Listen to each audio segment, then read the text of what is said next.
Okay, a few people were asking me for the differences between the 1987 and 1988 Honda. Of course, in 88, they did a mild refresh, but the hatchback really didn't change that much.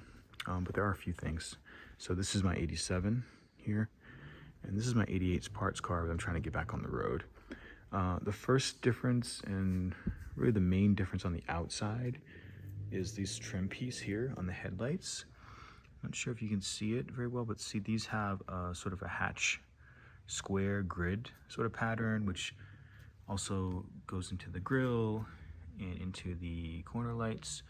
And you can see this trim piece on the grille sits sort of flush like this.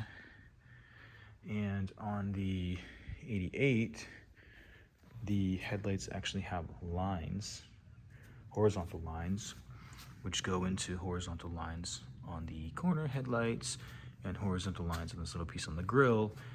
And then the grille itself looks similar, except there's it protrudes out here. I don't know if that's factory or something aftermarket someone put on there.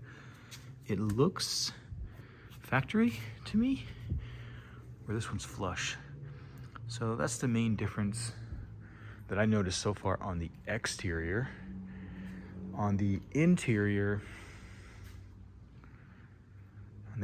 there's one major difference that I noticed, and it's in the driver's seat. So here, you've got slide, pull, open vents. These are for, I believe, these side vents over here. You can open and close them from there. The 87 does not have that at all. And other than that, I really haven't noticed any differences. There may be, there's one other difference on the interior. The, what do you call this? Roof is a vinyl, and the flaps, these visors are vinyl. And of course on the 87, they're felt like you would have normally on most cars. So I guess Honda was experimenting back in 88 with the vinyl roof liner. I don't like it, to be honest. I don't love it. I think the felt looks much better.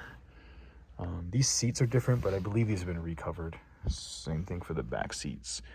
Yeah, other than that, it's really same steering wheel, same dash. This is an automatic, so it looks a little bit different, but of course the 88 does have ODB1 port, which the 87 does not have ODB1. We can talk about that. So the ECU is under the driver's seat here in the back, and I believe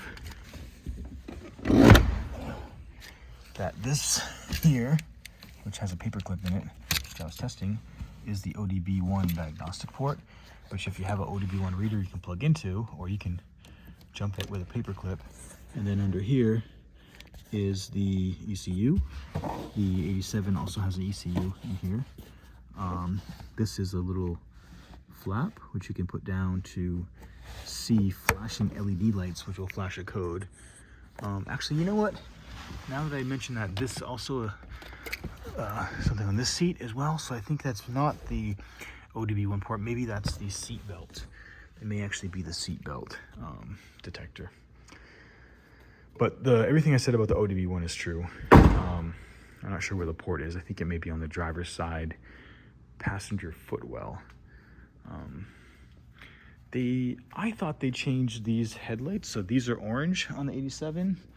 This one has the orange. I know the sedan had more of a clear style headlight, and then the bumper of the 88 sedan also loses this dip, but you can see the hatchback still has it. So I guess they didn't change the lights either on the hatchback. Anyways, hope you enjoy my videos, guys. If you do and you want to see more content, or you have any more questions about the Honda Accord CA5 is what this is called, drop some comments, like and subscribe.